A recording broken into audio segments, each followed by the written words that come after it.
Okay, let's get into it. Today we're doing a deep dive on Elden Ring Nightreign. Yeah. We've got these transcripts, different viewpoints on the game, and really the mission here is to figure out what this thing actually is. Yeah. And, is it fun? Right. And first thing, it's not like a direct sequel or even DLC in the usual sense. Okay. No, the sources frame it as a 3-player cooperative spin-off, mainly. Okay, co-op. So what's the loop? What are you actually doing? Well, you drop into a map, right? Yeah. And you've got limited time. You're grabbing loot, resources, upgrades, killing stuff, fighting bosses. Pretty intense. And there's that literal clock you mentioned. Yeah, Nightreign. exactly, yeah. It's this circle that's always closing in, and if you're outside the safe zone, you take damage, so it adds this constant pressure. Keeps you moving. Definitely. Yeah. And while the sources say you can try it solo, it really sounds like it's built balanced, for 3 players. Makes sense for co-op. So how does a run actually play out? Is it long? It's structured over 3 days. The first 2 days, you're mostly exploring, fighting some mid-run bosses. Then day 3 is the big finale, the final boss. And how long are those exploration days? Pretty short, actually, like maybe 20 minutes. Then the circle closes fully, a boss pops up. 20 minutes. Wow.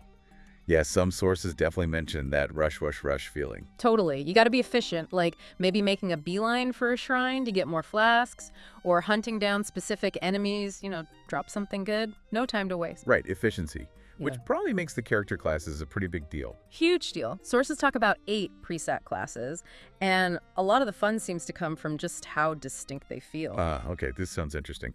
The abilities, the character skills, the sources seem pretty positive about those. Yeah, universally praised, actually. These new skills and arts, they recharge fast, so you're using them constantly. Feels really satisfying, apparently. Cool. Any specifics, like what kind of abilities are we talking about?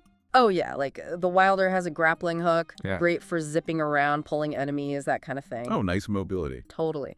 Then the Guardian has this ultimate big lifesaver, revives teammates, puts up a defensive shield, super clutch in tough fights. Okay, yeah, I can see that being essential. And some sound really wild.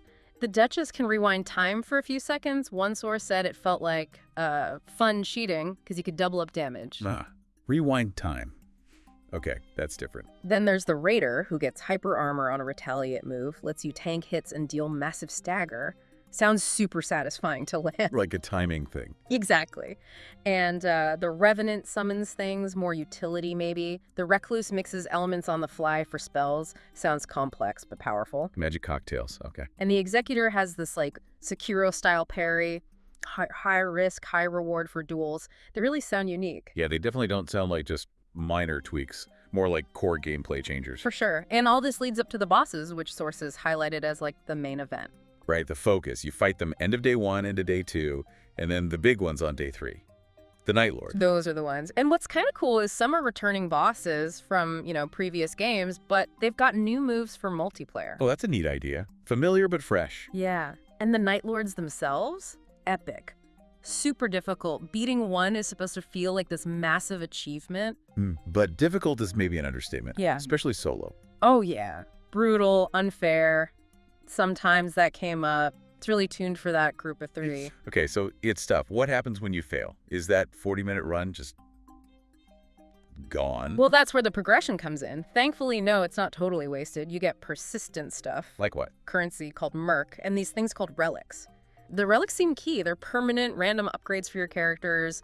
Some sound really powerful. Meta progression. Yeah. And the merc. That's for cosmetics. And importantly, sources noted you earn it just by playing. No microtransactions tied to it. That's good to hear. Yeah, and there are also these character goals, Nightfarer memories, that unlock specific relics too, so there's stuff to aim for. Okay, so pulling it all together, the sources sound a bit mixed. Like good ideas, but maybe some execution issues. That's a fair summary. The co-op, Souls-like idea, the classes, the bosses, lots of potential, but yeah, friction points too. Like the map. Exactly. Several sources mention the map layout and the environments feeling kind of repetitive, run after run. The pressure changes, but the place looks the same. And reusing enemies and stuff from the main game. Yeah, asset reuse, which is fine, sometimes cool, but sources felt it wasn't always used in a way that felt genuinely new for this game mode. Gotcha. And technical hiccups too. Stuttering.